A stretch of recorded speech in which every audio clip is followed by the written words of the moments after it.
we are just 20 minutes away from first pitch in Game 2 of the World Series as the Dodgers look to even the series up and Toronto looks to take both of their home games to start the series out. Welcome to the Dom Skiing Channel, your one-stop shop for the MLB storylines on America's Minds. And in this one, you got Kevin Gausman going up against the Dodgers lineup. The Dodgers going with no changes today in their lineup. They've got Tommy Edman playing second base, hitting eighth. But the Dodgers pretty much going with the same lineup, showing that the approach wasn't broken yesterday. The Blue Jays just exploded on offense. And the Blue Jays, however, put Nathan Lucas in the lineup to start this game. They put Addison Barger in the lineup to start this game. And they put Isaiah Kiner-Falefa in the lineup to start this game. 3 changes from the starting lineup. All the bench bats that they used to win the game last night are starting today, which means that their bench is still deep because they've got the guys Bo Bichette, Davis Schneider, and Miles Straw all on the bench, including also former Mariner Ty France and backup catcher Tyler Heineman. But for a homer guy off of Yoshinobu Yamamoto, who's got 6 different pitches, I'm going to pick the guy who I think is the hardest to find an out pitch for in this Blue Jays lineup, and that has got to be Alejandro Kirk. Didn't get out once yesterday, and I mean, he hits the ball so hard. He walks so much. He strikes out so little. It's really hard to find a flaw in his game other than the sprint speed, which, at 24.3 is going to be the lowest on the Blue Jays, lowest in this series. But it's actually only 1.2 miles per hour lower than Freddie Freeman. And Alejandro Kirk, I think, is the hardest guy to pitch to in this series. Not named, obviously, Shohei Ohtani. Hit 4 homers in the past 2 games.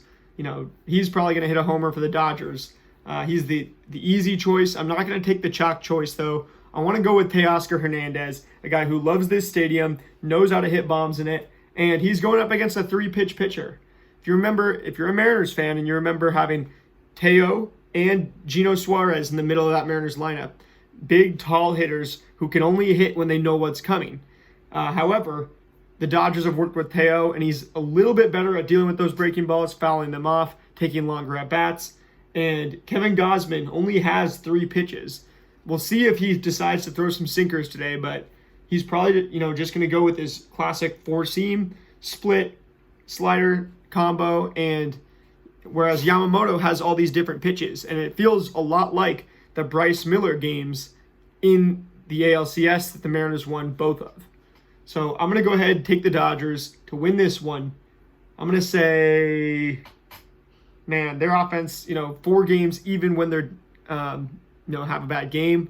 So let's go. I'm going to go 7 runs for the Dodgers, and I'm going to say it's going to be 5 for the Blue Jays. Predicted 5 yesterday. They scored 11, but we're going to go 7-5. I'm going to say Yamamoto goes out there and gets, it's hard to predict too many strikeouts against this Blue Jays lineup to begin with, because they're going to take away your primary pitch. For him, the 4-seamer, they're probably going to try to take away that splitter too, with how many of those they've seen recently. So I'm going to go with 6 strikeouts for Yamamoto, but say that he still has success. Maybe he works the sinker in, the cutter in a little more. You could just go sinker cutter if you're Yamamoto to keep him really off balance with 2 breaking fastball types and try to get some ground balls out of it. I'm going to go 6 strikeouts for Yamamoto. Only has to get through 4 or 5 innings in this one, and then you've got some guys in the bullpen who can provide a little bit of length. Ben Casparius could come into this game, guys like that, and then Kevin Gausman. I'm gonna go with 6 strikeouts for him as well, because I think the Dodgers will want to get out to an early lead. Could be pressing a little bit. Shohei might strike out in his first or second at bat, or even both, but he's going to get involved into this game somehow. So yeah, I'm going to go 6 for Yamamoto, 5 for Gausman. I'm going to say that Kirk and Teo hit home runs today, and we're going to go 7-5, the final score. Let me know your guys' predictions down in the comments, and I will see you after the game. Go Ams.